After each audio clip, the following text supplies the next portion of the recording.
I'm a very big dunes girl. The Highland cows were close, as you probably know. Not physically close. You should maintain a safe Not distance physically away. close. Never pet them, never feed them. Take your cute pictures, say hello from a distance, but visit the dunes.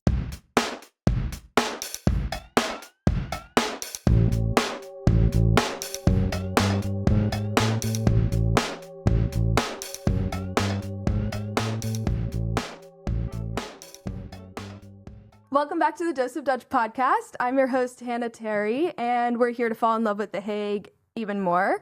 I'm here today with a good first internet friend of mine, but now real life friend, Kylie Ketner. And we're here in Studio Point of View, which is a podcast studio in The Hague, and excited to have you here with us, Kylie. Thank you so much. I'm so excited to be here. I can't believe that we get to yap as we usually do, but with fancy microphones in front of us. Yeah, usually we're doing this in Wakuli for the whole world to hear. Yeah. Now, that was the first time we met, actually. At Wakuli. Yeah, we had been commenting and DMing on our... Yeah, I was looking through our DMs the other day, and it's our 1 year friendiversary in June. We missed it, but... Yeah, Wakuli over 1 year ago. Do you want to talk about kind of what brought you to The Hague, what you do now? Well, my partner is Dutch, which is, of course, the main reason that I chose to be here. I work full-time in marketing in Amsterdam. I cheat on The Hague 2 days a week, but I absolutely love it. And then I also have my accounts on TikTok and Instagram, posting Hague content, life abroad, travel, relationships, queer topics, and yeah, it's kind of what I do around here. Yeah, and when you moved to The Hague, I remember you posted about Perron coffee. Yes, and they're closed. Rest in peace. Rest in peace. I still think about them at least weekly. I started dabbling into Hague recommendations and hotspots, and I think that was one of the first places that I really, really fell in love with, became a regular at, was working from there all the time, my remote job. And I think that was one of the first places that I had posted online, and here we are.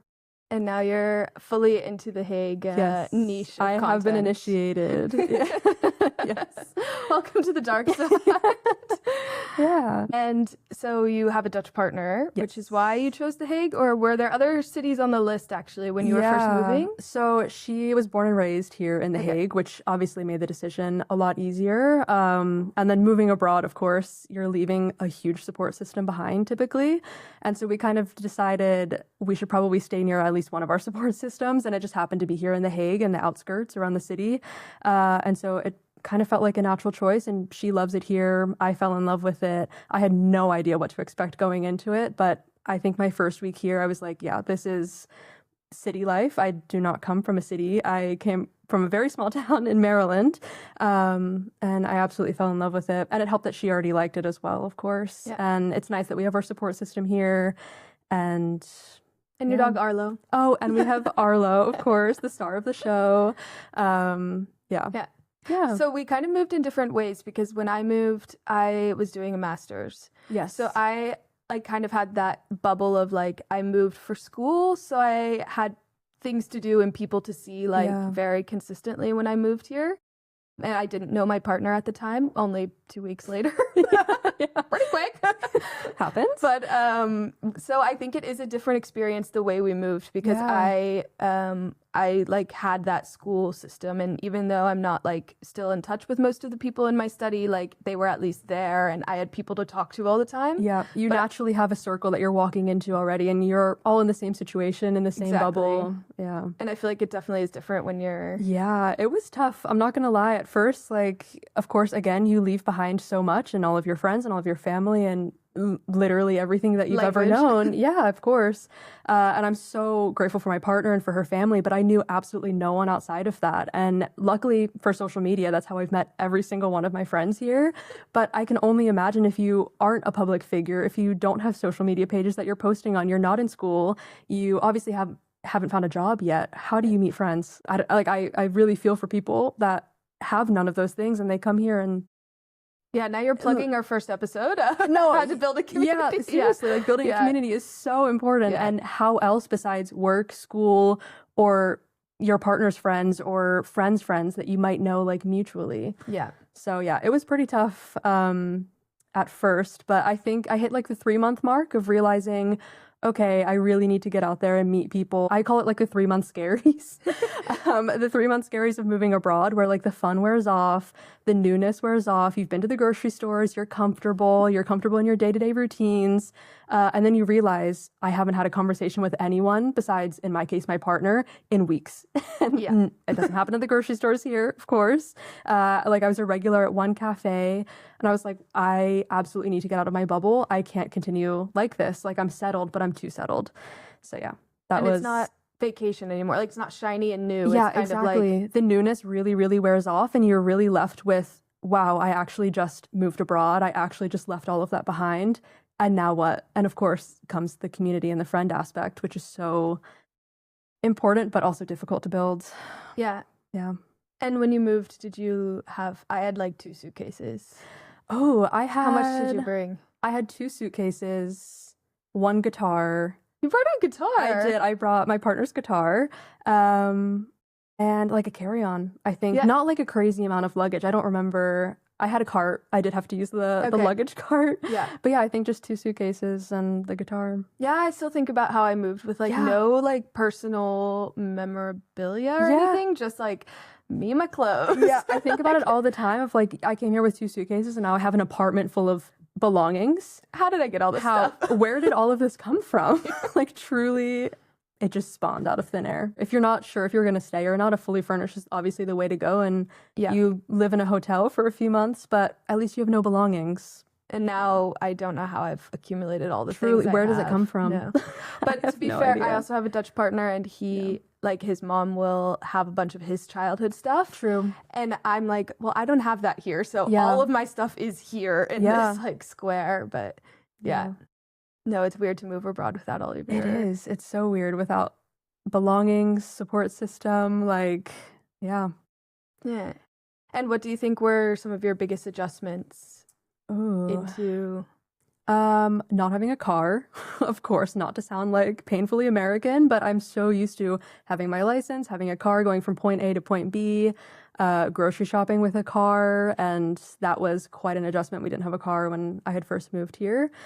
And yeah, that was one that really, really stuck out to me. I think also just going out in public in general was a very different experience. Like you go to the grocery store and there's no small talk happening, and it's very individualistic. I think from my perspective, like it was such a stark realization going from maybe too much in the US, but then having absolutely none of that here.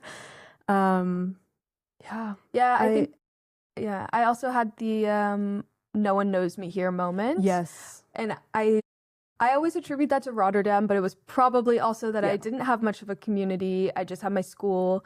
And I had a moment of like, no one knows me, no one cares. If I like went into the hospital tomorrow, no one would even realize I was gone from this place. That's actually really true. I think I hit the same point of being like, wow, no one knows me or my personality. Like I have no past memories with anyone here. No childhood memories. No one knows me besides who I am currently. Which for better or for worse, like it also leaves you so much room to be whoever you want to be. I'm like, I could reinvent myself and absolutely no one would have any idea. But I do think it makes it all the more meaningful when you do now have a community built up and you're walking down the street and you run into a friend, you run into someone you know, you're sitting in a cafe and right next to you a friend sits down. I think it's so much more meaningful when you know that you started with absolutely nothing and you built that up yourself. And it's something to be so proud of, that every single time you run into someone or meet up with a friend for lunch, like knowing that you started with absolutely no one besides some university friends maybe. That's true. I haven't thought about it that way. It's funny too as well, when I did my internship, like I would start to see people around the city and my boyfriend would be like, how do these people know you? Like, I'm just famous at work. Yeah, exactly. But it was nice to feel like he was also like, oh wait, like you're starting to build up your social circle outside of me, because when you move with a partner, it can be a little bit more like every weekend we were doing stuff with his friends. And I was like, that's fine, because I need social interaction with people I am kind of aligned with. But at the end of the day, it is important to build your own social circle. For sure. Can be really difficult. Yeah, and branch out on your own. Like it's fun at first for sure, and it's super, super helpful, but it's so important to have your own support system and your own circle, and your friends know you outside of your partner, I think is also important. And do you have any advice for like, I feel like the Gen Zers are starting their moves abroad? Yes, I have so much. It also depends on the situation. If you're moving with a partner visa and doing like the whole residence permit route, I have so many tips for that. But I think more like in general, I think moving abroad, again, it's so important to find your community and don't wait until you're settled to find it. Like, I think you're going to move here and you're going to be super settled and you feel so comfortable, but then you'll hit that 3 month, maybe it's not 3 months for you, maybe it's 6 months. But I think at any point you'll hit that, not a breaking point necessarily, but you'll hit a point where you'll be like, okay, I need to get out there. I need to be a regular at a coffee place. I need to find a friend group or a community, and just don't wait until you're settled for it. I think also it comes hand in hand. Like, feeling settled also comes with having a community. It makes you feel more integrated and more at home, at peace. But yeah, don't wait until you're settled to find a community, and find it probably sooner than you think you will need it until it's too late. Once you feel like you need it, it's probably too late. Yeah, I also found like I would try to go to these events or like even like go to yoga classes, but I would be like, I'm here to do yoga, not to talk to people. Exactly. Like, don't talk to me, I'm doing yoga. Yeah. And so I had to start realizing that I needed to approach some things with a more outgoing mindset. But like the main focus is to socialize and try to meet new people. Yeah. And also getting yourself out of the house. It's so important, having a reason to leave. And besides wandering is so fun, I think, especially when the city is so new. But like wandering with a purpose is, I think also tip-wise, on the more practical route of tips, become a regular at somewhere. It could be a yoga studio, it could be a gym, it could be a coffee place. Just become a regular, go to one place at the same time, the same day every week. Inevitably, there will be a community there, and inevitably you'll start meeting people that are also there at the same time, same day. Or maybe it's the cashier that starts recognizing you, and it's just such little things that when you first leave everything behind and move abroad, it's the little things like a cashier knowing your name or knowing your order. That's true. I just had today, I heard like a hello, and it was my old hairdresser, and That's so sweet. he doesn't speak any English, so we only communicated through Dutch, which was like a struggle for me at first. Okay, but impressive. Well, okay, so first my boyfriend would come with me and he would do the translating. Yeah. And then finally I was like, okay, I know how to say like simple haircut and stuff. But then now I can have a whole conversation with him on the street. Yeah. And he's always so excited when he sees me because he's like, it's Peter. And I'm like, yes, my Nederlands is Peter. So sweet. That's but it is nice also that like I hear, I'm like, who is that? People are cheering you on. People know you. Just happy to literally. see you. Yeah. Yeah. So we wanted to do this segment that we have a lot of fun with a lot. Things that would put a Dutch person, as an American, something that would put a Dutch person into a coma, and then vice versa. So something that would put an American into a coma from Dutch culture. So yeah, spontaneity is a big one, I think, with the Dutch really love to plan things out. So if you are type A and you want to move to the Netherlands, let me give you 2 thumbs up. This is your place. I think I've always been in the middle, but since moving here, I've become way more obsessed with planning. Me too, yeah. So it has brought out like kind of, I think it's a good quality, but there are times when people are like, can we get a coffee? And I'm like, maybe in 4 months. There's a chance. It's a rite of passage. I never used my calendar app until I moved here. Truly never opened it once, except for maybe like a school assignment. I now input everything into my calendar. And do you have a shared calendar with your partner? I do. I sure do. We have a shared work calendar. We have a shared personal calendar. It's color-coded. It's a rite of passage. It is like a type A person's dream because it is. Which I am not. Okay, see? But I do find it helpful. Like, I think that's one of the things that at first I was like, oh, you want to get coffee in 3 weeks? Like, who knows? Maybe I'll be sick in 3 weeks. Like, who knows? That would stress me out. I really have grown to appreciate it, for sure. I also do. And also knowing, like, if you are new to a place, it's really nice to know that, like, okay, I have something social coming up on this Sunday, or I'm doing something on Tuesday that's, like, more out of my comfort zone. So maybe on the weekend I need to do something more chill. Yeah. So it's a nice way to, like, find a balance. But yeah, I love the calendar. I love planning. I love a calendar. I never thought I would say it. And now I plan my spontaneous days. So I save in the calendar. I save a day in the calendar that's like Hannah. No plans for Hannah. That is a day that's saved. The Dutch level 1000. But I need it because otherwise it will be like, we're going to fill it up with other things. Of course, yeah. And so I'm like, I need to make a spontaneous day. I used to think it was like my frontal lobe developing, but now that I think about it, I think it is culture. Because when I go home to the US, I'm texting my friends like, oh, like, can I come over next Saturday? And they're like, yeah, of course, like, text me the morning of. And I'm like, okay, I'll be there at 12:15. Yeah, I'm on my way. They're like, yeah, I know. Yeah. So I think when I go back to the States, at least my friends are very like, yeah, of course we can hang out in a week. Like, of course. I'll be around. And I'm like, oh, sorry, I'm like, already planned my next 3 months of my life. You don't want to like book it in your calendar. Send me an invite. Sure, calendar maybe for the month that I'm back. Yeah. Yeah, it is. Yeah. Any other things that would send a Dutchie into a coma? I think we were talking about this before, but the pronunciation of Gouda, I think that puts my girlfriend into a coma. That's for sure. Anytime we're in the grocery store, especially when we're back in the US, I think cheese is a big struggle for her. She hates every single cheese. We have to go to Wegmans. I don't know if you have Wegmans in Kentucky. Don't. Wegmans is not your average grocery store. We have to go to Wegmans to find a very specific cheese that she can tolerate. And I'll see Gouda on the shelf, and she's like, oh, no, that is Gouda. That is not Gouda. So, yeah. Imagine my surprise when Bas was like, we should do a day trip to Gouda. And I was like, oh, cool. And he's like, the cheese. And I'm like, Gouda? Yeah, like Gouda's Dutch? I had no idea. I also Put me into a coma, actually. This one goes both ways. Yeah. I also had Van Gogh. Mm-hmm. I can already hear you guys correcting my pronunciation. Yes, I even have like a shirt that's like a little meme about Van Gogh. Yeah. But apparently his name is pronounced Van Gogh. Did you buy it here? No, of course not. I see, yeah. That tracks. So it was bought in the States, but yeah, sorry. Yeah, it's a funny pun. The G's are really tough, and apparently... Tough crowd. Tough crowd also.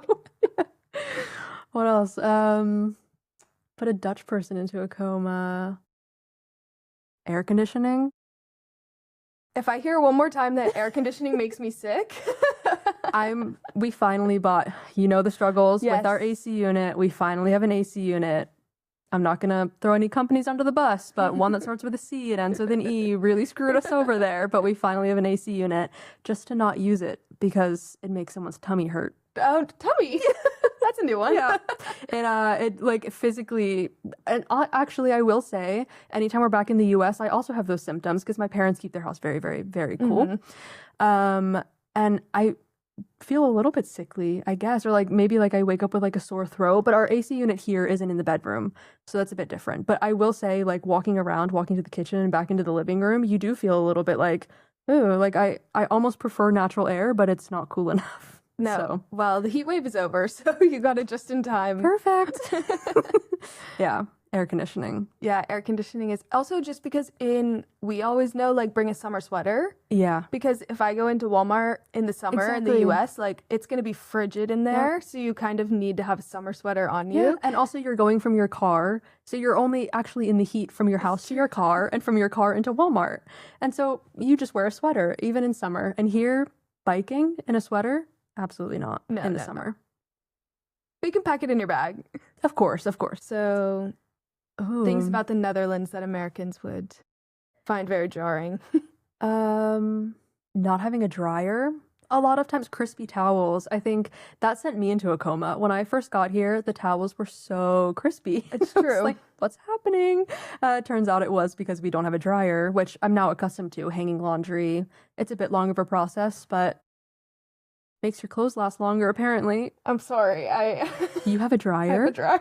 Hannah. Okay, this is what, when you renovate a house, you do deserve a dryer. When you go through the process of a renovation and you can stack your washer and dryer. My dream. Yeah. But actually, my partner doesn't like putting half his clothes in the dryer because he says they shrink them. Yep. So. Maybe that was the propaganda. Makes your clothes last longer. It's my girlfriend. Yeah. No, not having a dryer. It was, especially in my first apartment, we had maybe one laundry rack, which was just not enough. Yeah. Fully furnished, but yeah. And it was like, wait, what do I do with all this stuff? Exactly. I'm hanging it over doors. Yeah. And like, God forbid you wash a bed sheet. where are you supposed to put it? There's clothes on the rack. I mean, at some point, Yeah. I just bought new bed sheets. Honestly. Yeah. Yeah. Coma. Yeah. Instant. That is a good one. Not having a dryer. Yeah. And for you, is there anything that set you? I think the first time I experienced like Dutch lunch, which this was actually with my British colleague, but broodjekaas, like Oh, yeah. bringing the bread in the bag that the bread comes in. yeah. It's my favorite part. Like we're just multiple pre-made sandwiches, not in a Tupperware or a sandwich box, course not. but like just in the natural plastic bag. Hey, it's better for the environment, I guess. Reduce, reuse, Ish. recycle. Yeah. But nothing else. Just bread, cheese in the original bag. Also, it's been in your backpack how many hours? It's like melted. And also, did you watch Scooby-Doo? Yes, of It's like course. this tall. Yeah. It's like comical. Also, he's British. Yeah. He was just assimilating very well. I guess so, yeah. It happens. It happens quick before Yeah. you even notice. But I don't like cheese. So for me, I don't really, Hot take. I don't like cheese. So I struggle here. Actually, I save a lot of money here because good cheese is True. expensive. Good cheese it's important, but it is expensive. And since I don't eat it, I'm like, but our cheese bill is cut in half because I don't like it. Yeah. But yeah, broodjekaas. So I prefer warm lunch or like a salad, like at least absolutely. something that's like Yeah. a meal. And the sandwiches don't do it for me. No. Or the spreads. Oh, are yeah. those The spreads? million different. Yeah. Yeah. Or eating like a Nutella. Maybe, I don't know if this is super, super common, but like Nutella or like is it Duo Pinotti? It's like I don't know. That is. half like white chocolate, half dark chocolate, I think. And they, yes. like, it's basically in place of like cheese or peanut butter on bread. And that's lunch. Does that have any nutritional value? No, absolutely. On white bread. Is that the dessert? No, that's lunch. Oh. That's the That full is lunch. Yeah. In your household? I'm not gonna throw anyone under the bus. But also on the topic of warm lunches is warm breakfasts. Yeah. I miss a warm savory breakfast sandwich, a bacon, egg, and cheese on a bagel. Breakfast burrito. Yeah, breakfast kind of burrito. Yes, scrambled eggs, like the eggs hash brown bowls. Yeah. I dream of it every single day. My first stop every single time we go back to the US, straight to the bagel place, bacon, egg, and cheese bagel. Bagel. Yeah. Nice. Yeah. But do you no, I lost it. Yeah. Warm Sorry. breakfasts, warm Warm lunches. breakfast. And also, if you're going to have bread for breakfast, which is common, I have started like sourdough for breakfast, maybe, but never like white bread, you know? Like, it better be hearty and maybe with some avocado on it, at least. Were you also jarred about how quickly the bread molds here? Oh, yes. Like, okay. Absolutely. Maybe it's the American spirit. I'm used to a lot of GMOs and a lot Yeah. of preservatives. But I remember buying our first like loaf Yep. of bread and 2 days later it was moldy. And I was Green. like, Yeah. excuse me? We put our bread in the freezer, which I never ever did. I know, yes, a lot of Americans put their bread in the freezer. I did not come from a freezer family. Oh, no. We never put our bread. It was on the counter for 3 weeks before it finally started growing some mold on it, and then we would toss it. But we put our bread in the freezer the day we buy it. Yep. You same. have to.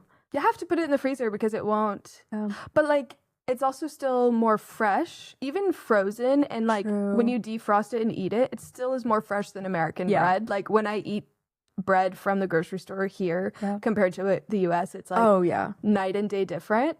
But the fact that I have to freeze it is a little weird to me. I will. Yeah, I agree. I have become a bread snob as well. Like, me anytime we're too. back in the US, do you have Wonder Bread? You know? Is that the colorful dots? Yes. Yeah. Wonder Bread. I cannot stomach Wonder Bread anymore. Yeah, I no, need no. sourdough, and I am a bread snob and a cheese snob, but Yeah. yeah, for better. No, I think course, yeah. I also pastries. Like when I was back in the US, it was like this croissant is $8. Oh, yeah. And it is not good, and I can tell it's not fresh. No. Like Of course not. Bartine And it's, would like, never do big. this to me.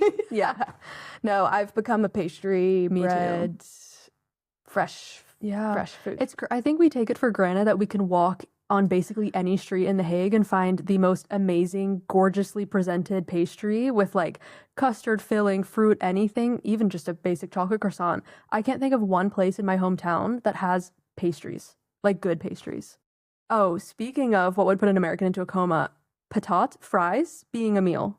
I remember when I first moved here and we were doing snack bar for dinner, I did not know what that entailed. And then I got asked what fries I wanted. And I was like, oh, I didn't even like choose a main yet. Like as a side, no, fries are the meal.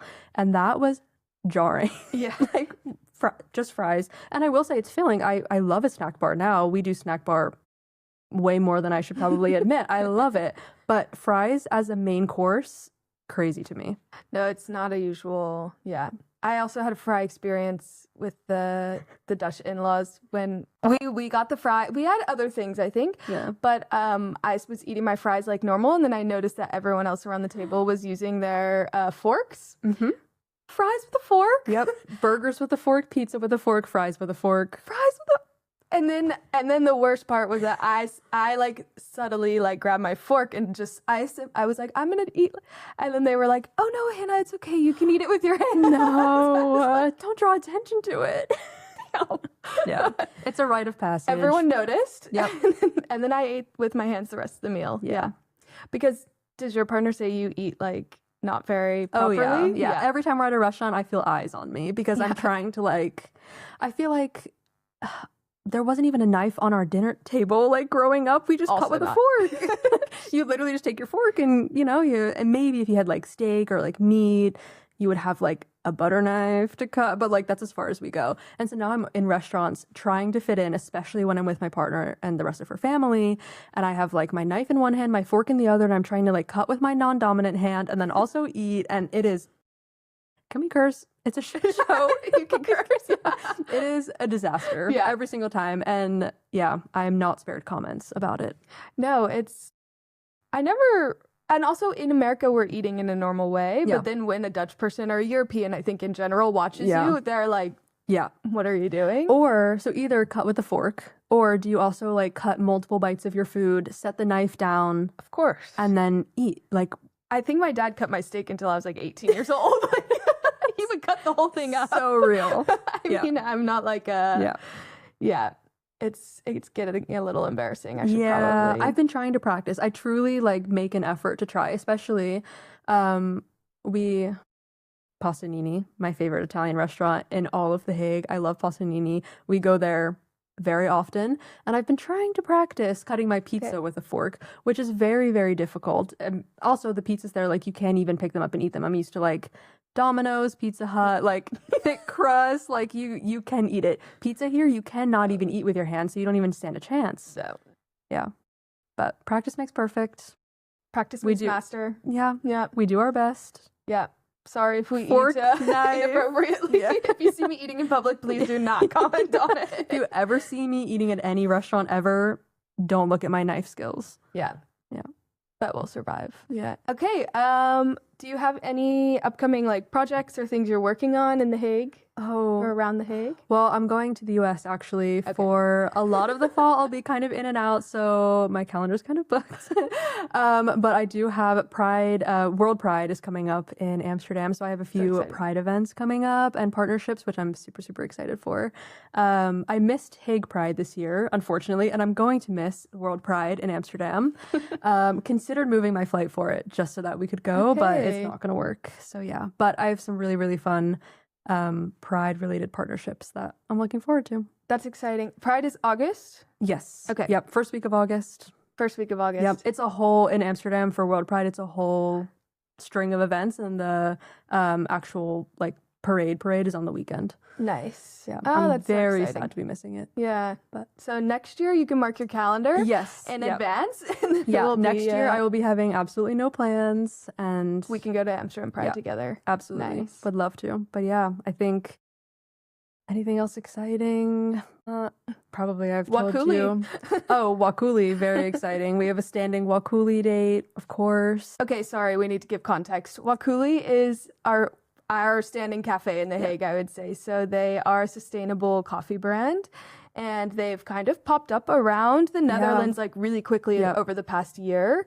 But really cool business model. Yeah. And they're like pretty colorful, like blues and yellows, and just really fun branding and fun vibes. And very laptop friendly. Every single location I've been into, Wi-Fi is amazing. Again, this is not sponsored, but I love Wakuli, truly. Like, no, they're very, very laptop friendly, and they never obviously buy a coffee every hour or so, but other than that, they leave you be. The baristas are so nice. Some we're almost on friend level with. Embarrassingly enough. Yeah. Yeah. Wait, I have one more last question about an opinion on something I did Oh, at tell Wakuli. me. So I work remotely. I had a meeting. I had come from like an appointment and I forgot my headphones, which is like a rookie mistake when you work remotely and Yeah. you have to take meetings. And so I had this meeting. It was in public. So I did not have time to go anywhere else.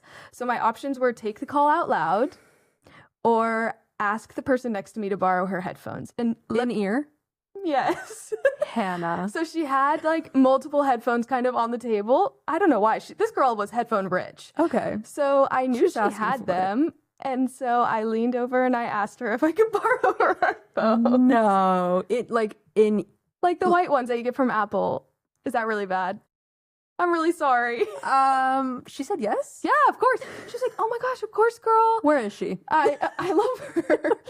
I mean, your savior. I felt her energy from across the table and I knew she would be open to it. Okay. But yeah, Yeah, it's a little like headphones are one thing, but like in ear, I'll save my judgment. Personally, I would have made other choices. you would have done an out loud call in Wakuli I probably or would in a have. cafe. No, also not. How important was this meeting? Pretty That's important. also okay. Yeah, I actually don't know what I shouldn't would have have been done. in public taking an important Maybe meeting. outside. Does the Wi-Fi stretch to the I have terrace? taken calls outside there. I would say outside before I use in-ear earbuds from a stranger. But that's just me. Well, Weigh in. yeah, weigh in the comments. Let me know if you would do that. At least she said yes. That was sweet of her. And you could probably tell if she was like, yes, I guess, or if she fully meant like a yes. Yeah, she was like, yes, I have Oh. tons of options. Which Well, one do you need? If everyone's cool with it. And also, that was just meant to be that she had multiple. That was a sign. My girl. Your It's a savior. great place. Yeah. All right. So at the end of every episode, we have the guests recommend something, and then I will also recommend something. So do you have something to recommend to the listeners? Oh, recommendations. Stop comparing yourself to anyone else, especially when it comes to building a community. Whether it takes you 2 weeks or 2 months to find your people, you will find them. The community is out there. Take your time and don't compare yourself to anyone because moving abroad is hard and everyone moves abroad different reasons. They're leaving different things behind and yeah, it's difficult. And social media is truly a highlight reel. Yeah. Yeah, nice.